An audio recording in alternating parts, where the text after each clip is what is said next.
I pray every morning before I go to bed. Thank God for waking me up and giving me another chance and covering my children and me and every night when I go in. I started using 5 years ago. I had left my husband of 23 years. Trauma. My mom was an addict, and she kept coming in and out of life. So basically, my father was a single parent, and he raised us. Cocaine made me speed. It made me feel like I could do anything.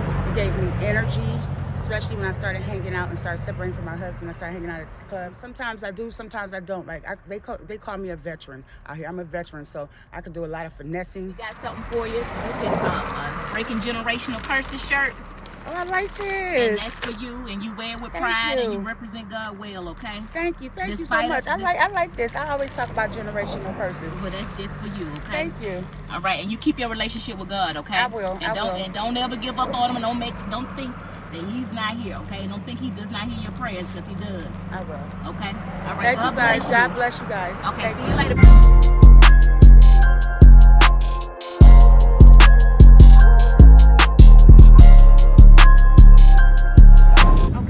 This is 400 Degrees TV. Who do we have here today?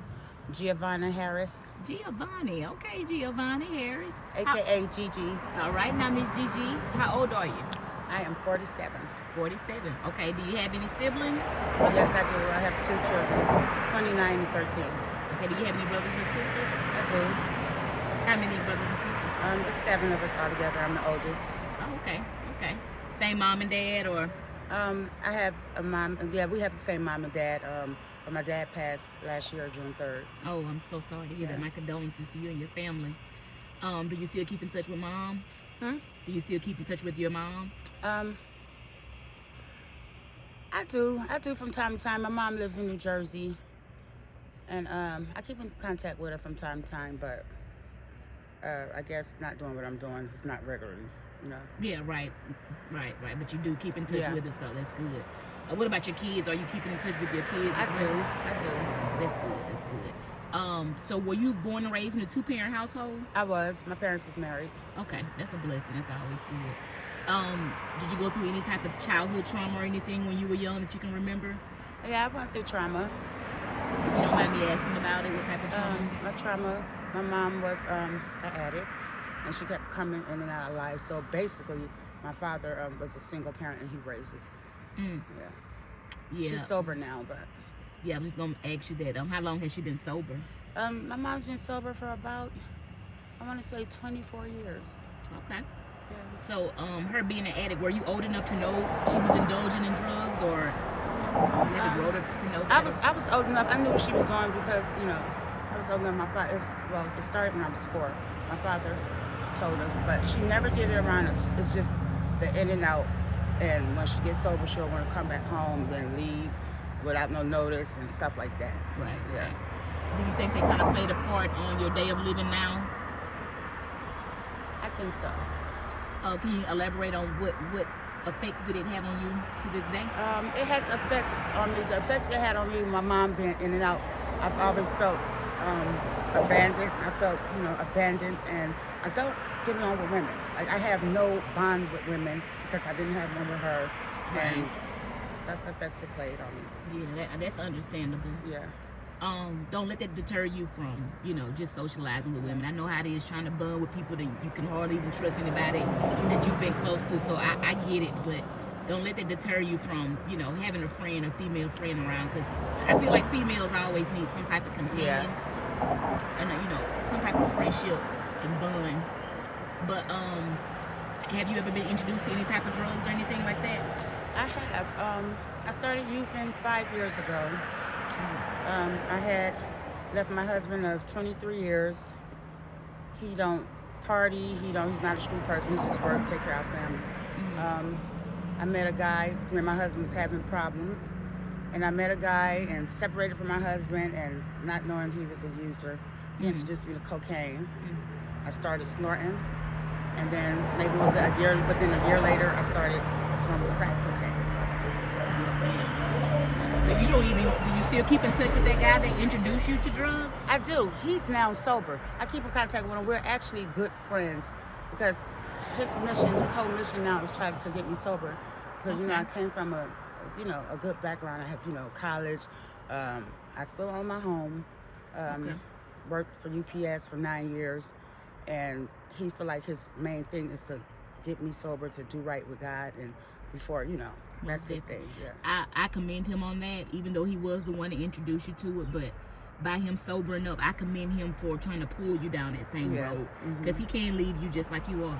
So just him wanting to see you do better is a blessing within itself. Are you gonna try to do better? Because I know you got it in you to do better. I want to. Like I said, 1 year led to 2, 2 led to 3. Now it's been 5 years. I want to, but I'm the type of person, I need a push. If someone was to do the footwork for me, maybe like give me the program, find me a bed, I would go, and I would, I would go. So do you not feel like your friend is the push? Because maybe that God is pushing him to get you to go. He is the push, but I feel like he also has ulterior motive behind what he's doing. You know what I mean?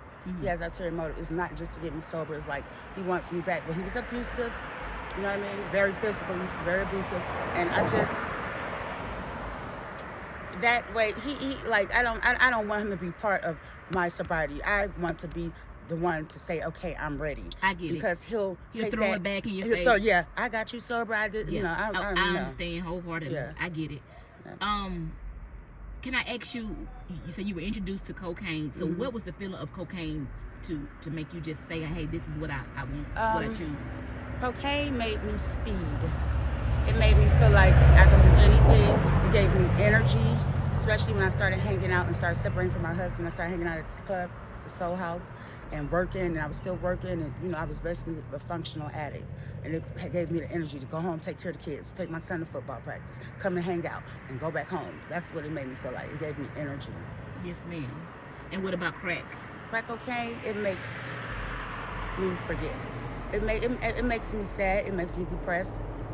But I think physically I'm addicted to it, and it makes me forget about everything that I'm abandoning responsibilities for, family, children, So,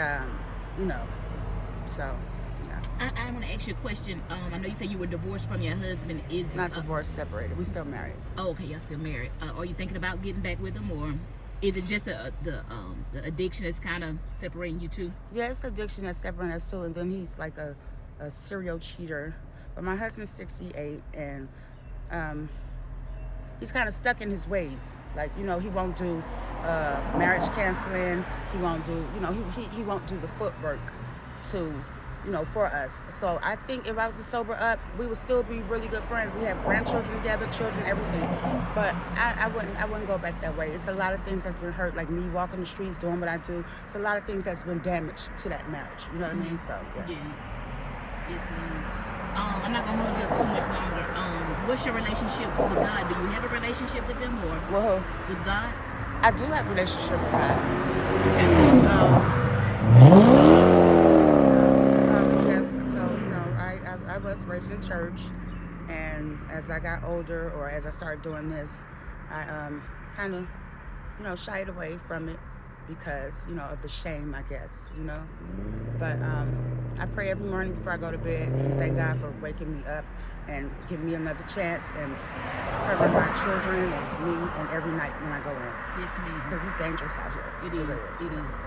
And I really see the potential in you, and I really just want you to do better. I really do. Just coming from your household, your dad just passed, and I know that'll be something that your dad would want you to do. Is to get that was my best friend. To get yourself back together. And that would really make him happy. You know what I mean? And not only him, just the people that really loves you. You know what I mean?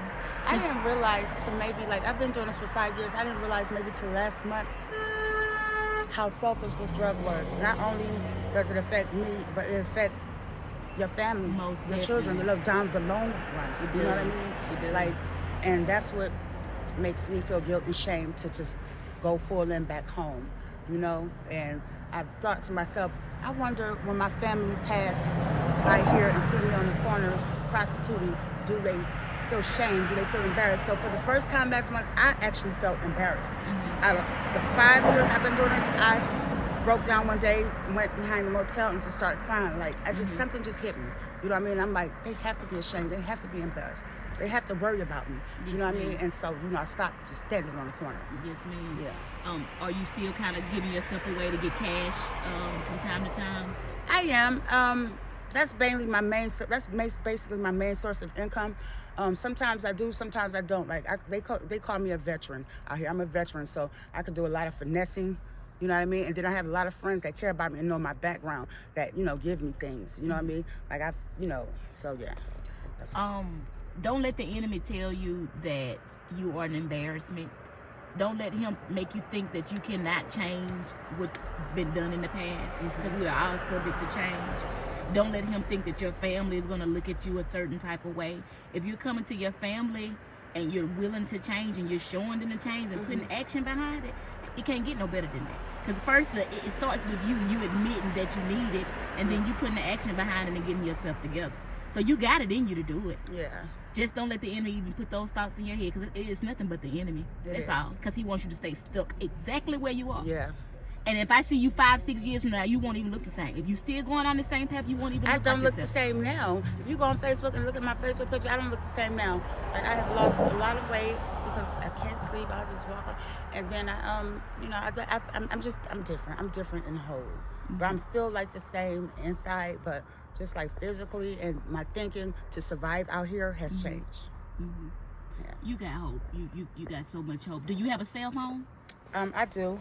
Okay, so do you have a Cash App just in case anybody wants I to? don't have a Cash App. Cash App. What about your Facebook? Just in case somebody wants to reach out to you and help you in any type of way. I have a Facebook. Okay, can you shout out your Facebook for us? My Facebook is Georgeria Colquitt Harris. You might have to spell that for them. GeorGeriaColquitt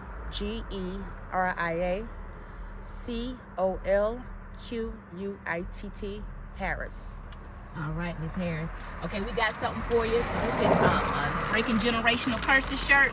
Oh, I like And this. that's for you, and you wear it with Thank pride, and you. you represent God well, okay? Thank you so Despite much. of- I like this. I always talk about generational curses. Well, that's just for you, okay? Thank you. All right, and you keep your relationship with God, okay? I will, And I don't will. and don't ever give up on him, and don't think that he's not here, okay? Don't think he does not hear your prayers, because he does. I will. Okay? All right. Thank you God guys. bless God bless you guys. Okay. Thank See you.